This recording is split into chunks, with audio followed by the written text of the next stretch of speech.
ಎಲ್ಲೋ ಒಂದು ಕಡೆ ನೀವು ಡೈರೆಕ್ಟರ್ ಹಾಕೋ ಮೊದಲು ನಿಮ್ಮ ತುಂಬ ನಮ್ಮದವರು ಅಂದರೆ ಸುದೀಪ್ ಸರ್, ನಿಮ್ಮ ಇಬ್ಬರದ ಒಂದು ಬಾಂಧವ್ಯ ಇದೆಯಲ್ಲ ಸರ್, ಪ್ರತಿಯೊಂದು ಹಂತದಲ್ಲೂ ಪ್ರತಿಯೊಂದು ಸಿನಿಮಾದಲ್ಲೂ ನಿಮ್ಮ ಕಡೆಯಿಂದ ಇನ್ಪುಟ್ಸ್ ತಗೋತಾ ಇರ್ತಾರೆ, ನೀವು ಅವ್ರಿಗೇನಾದ್ರು ಹೇಳ್ತಾ ಇರ್ತಾರೆ, ಆ ಒಂದು ಒಡನಾಟದ ಬಗ್ಗೆ ಹೇಳೋದಾದರೆ. ಸುದೀಪ್ ಸರ್ ಫ್ಯಾಮಿಲಿ ಇದ್ದಂಗೆ. ಇವತ್ತಿಗೂ ಏನೂ ಇಲ್ಲ ಅಂದ್ರೂ ಅಟ್ಲೀಸ್ಟ್ ಏನೋ ಒಂದು ಊಟ ಅದು ಇದು ಅಂತ ಹೇಳ್ಬಿಟ್ಟು ಸೇರ್ತಾ ಇರ್ತೀವಿ. ನನಗಿಂತ ಜಾಸ್ತಿ ನನ್ನ ಹೆಂಡತಿ ಅಂದರೆ ತುಂಬ ಪ್ರೀತಿ ಅವರಿಗೆ. ಅಂದರೆ ನನಗೆ ಇಬ್ಬರಕ್ಕಂದ್ರೂ ಒಂದು ತಂಗಿ ಅಂತ ಹೇಳ್ತಾರೆ ಯಾವಾಗಲೂ. ಸೊ ತುಂಬಾ ಒಂದು ಪ್ರೀತಿಯಿಂದ ನೋಡ್ಕೋತಾರೆ. ಆ್ಯಂಡ್ ಏನೇ ಒಂದು ಪ್ರಾಬ್ಲಮ್ ಇರಲಿ, ಆ ಪ್ರಾಬ್ಲಮ್ ಅವ್ರಿಗೆ ಹೇಳೋಕ್ಕೆ ಮುಂಚೆ ಅವ್ರಿಗೆ ಗೊತ್ತಾಗಿರುತ್ತದೆ.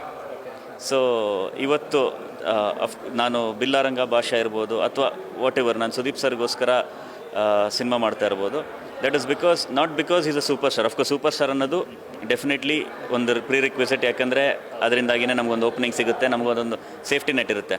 But more than that it is because of the person he is. ಅಂದರೆ ಕೆಲವು ಸಲ ನಮಗೆ ವೆಯ್ಟಿಂಗ್ ಟೈಮ್ ಇರುತ್ತೆ. ಬಿಲ್ಲಾರಂಗ ಭಾಷಾ ವಿಕ್ರಾಂತ್ ರೋಣಾಗಿ ತುಂಬ ಟೈಮ್ ಆಯಿತು. ಸೊ ಬೇರೆ ಬೇರೆ ಆಪರ್ಚುನಿಟೀಸ್ ಬರ್ತಾ ಇರುತ್ತೆ, ಇನ್ನೊಂದು ಆಗ್ತಾ ಇರುತ್ತೆ. ಕೆಲವು ಸಲ ಅನಿಸುತ್ತೆ ಮಾಡ್ಬಿಡ್ಬೋದು ಅದು ಅಂತ. But there is one person, because ಈ ಬಿಲ್ಲಾರಂಗ ಭಾಷೆ ಎಲ್ಲಿವರೆಗೆ ಬರಬೇಕು ಅಂದರೆ ದೇ ವಾಸ್ ಲಾಟ್ ಆಫ್ ತುಂಬ ಒಂದು ಅಡಚಣೆಗಳಾಯಿತು ನಮಗೆ, ತುಂಬ ಪ್ರಾಬ್ಲಮ್ಸು ಫೇಸ್ ಮಾಡಿದ್ವಿ.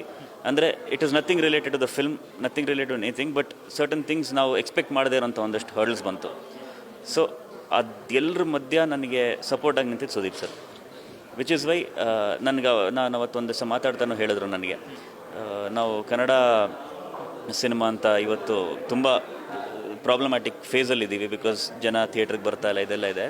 ಸೊ ನಾನು ಆ್ಯಸ್ ಅ ಹೀರೋನು ನಾನು ಜಾಸ್ತಿ ಸಿನಿಮಾ ಮಾಡಬೇಕು, ನೀವು ಆ್ಯಸ್ ಅ ಡೈರೆಕ್ಟ್ರು ನೀವು ಮಾಡಬೇಕು ಅಂತ ಒಂದು ಮಾತು ಹೇಳಿದ್ರು. ಆವಾಗ ನಾನು ಹೇಳಿದೆ, ಅದೇ ನಾನು ಸರ್ ಕನ್ನಡ ಸಿನಿಮಾ ಅಂತಲೇ ಇವಾಗ ಮಧ್ಯದಲ್ಲಿ ಆಪರ್ಚುನಿಟೀಸ್ ಬಂದಾಗ್ಲೂ ನಾನು I decided not to go and ಇಲ್ಲೇ ಇದ್ದು ಮಾಡೋಣ ಅಂತ ಅಂದ್ಕೊಂಡಿದ್ದು ಇದೇ ಕಾರಣಕ್ಕೋಸ್ಕರ.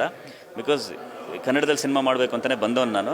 ಅಫ್ಕೋರ್ಸ್ ಮಧ್ಯದಲ್ಲಿ ಯಾವತ್ತೂ ಗ್ಯಾಪ್ ಇದ್ದಾಗ that is that second thing, but ಇಲ್ಲೇ ಮಾಡಬೇಕು ಅಂತಲೇ ಇದ್ದವನು ಅಂತ. ಸೊ ಅವ್ರು ಅವಾಗ ಅದೇ ಹೇಳಿದ್ರು, ಹೌದು ನೀವು ಇಲ್ಲಿ ಮಾಡಬೇಕು ಅಂತ ಇದ್ದೀರಾ, ಹೌದು, ಬಟ್ ಎಷ್ಟು ಸಿನಿಮಾ ಮಾಡ್ತಾಯಿದ್ದೀರಾ, ಸೊ ಇನ್ನೂ ಮಾಡಬೇಕು ಅಂತ ಎನ್ಕರೇಜ್ ಮಾಡ್ತಾ ಇರ್ತಾರೆ ಯಾವಾಗಲೂ. ಸೊ ಅದು it's a different kind of bond. And I am very privileged that ಆ ಒಂದು ಆತ್ಮೀಯತೆ ನನ್ನ ಬಗ್ಗೆ ಅವ್ರಿಗೂ ಕೂಡ ಇದೆ ಅನ್ನೋದು. ಏನೇ ಇದ್ರೂ ಒಂದು ಅವ್ರದ್ದು ಯಾವುದೇ ಸಿನಿಮಾ ಇರ್ಬೋದು, ಇನ್ನೊಂದು ಸಿನಿಮಾ ಇರ್ಬೋದು, ಮ್ಯಾಕ್ಸ್ ಅವರೇ ಹೇಳಿದ್ದಾರೆ ಇಂಟರ್ವ್ಯೂನಲ್ಲಿ, ಫೋನ್ ಮಾಡಿದ್ರು ಒಂದು ದಿವಸ ಮಾಡಿಬಿಟ್ಟು, ಒಂದು ಟೈಟ್ಲು ಮತ್ತು ನನಗೆ ಹೀರೋ ಕ್ಯಾರೆಕ್ಟರ್ ಹೆಸರು ಹೇಳಿ, ನಿಮಗೆ ಕತೆ ಒಂದು ಲೆವೆಲ್ ಗೊತ್ತಿದೆಯಲ್ಲ, ಒಂದು ಜಿಸ್ಟ್ ಗೊತ್ತಿದೆಯಲ್ಲ ಹೇಳಿ ಅಂತ. ಸೊ ನಾನು ಮಾಡಿ ಒಂದಷ್ಟು ಹೆಸರುಗಳು, ಅವ್ರದ್ದು ಪೋಸ್ಟರ್ ಇತ್ತು, ಒಂದು ಅದು ಪೋಸ್ಟ್ರಿಗೆ ಹೆಸರು ಟೈಟ್ಲೆಲ್ಲ ಹಾಕಿ ಕಳಿಸ್ದೆ. ಅದೊಂದು 5-6 ಆಪ್ಷನ್ ಕಳಿಸ್ದೆ. ಅದರಲ್ಲಿ ಅವ್ರಿಗೆ ಮ್ಯಾಕ್ಸ್ ಇಷ್ಟ ಆಗಿ ಆ್ಯಂಡ್ ಅರ್ಜುನ್ ಮಹಾಕ್ಷಯ್ ಅನ್ನೋ ಹೆಸರು ಇಷ್ಟ ಆಗಿ, ಸೊ ಅರ್ಜುನ್ ಮಹಾಕ್ಷಯ್ ಏಕೆ ಮ್ಯಾಕ್ಸ್ ಚೆನ್ನಾಗಿದೆ ಸರ್ ಅಂತ, ಇದು ಈ ಹೆಸರು ಇಷ್ಟ ಆಯಿತು ಅಂತ ಹೇಳಿ ಥ್ಯಾಂಕ್ ಯು ಅಂತ ಹೇಳ್ಬಿಟ್ಟು ಅದನ್ನು ಯೂಸ್ ಮಾಡಿದ್ರು. ಆಮೇಲೆ ಸರ್ ಒಳ್ಳೆಯದಾಗಲಿ ಸರ್, ಮರು ಬಿಡುಗಡೆ ಈ ಸರಿನೂ ಕೂಡ ದೊಡ್ಡ ಮಟ್ಟದ ಕಲೆಕ್ಷನಲ್ಲಿ ದೊಡ್ಡ ಮಟ್ಟದ ಸಕ್ಸಸ್ ಆಗಲಿ sir. All the best sir. Thank you so much. Thank you. Yes, ಇದಿಷ್ಟು ಅನೂಪ್ ಬಂಡೆ ಅವರ ಮತ್ತು ಕ್ಯಾಮ್ರಾ ಪರ್ಸನ್ ಪ್ರಶಾಂತ್ ಜೊತೆ ಲೋಕೇಶ್ ನ್ಯೂಸ್ ಫಸ್ಟ್ ಬೆಂಗಳೂರು.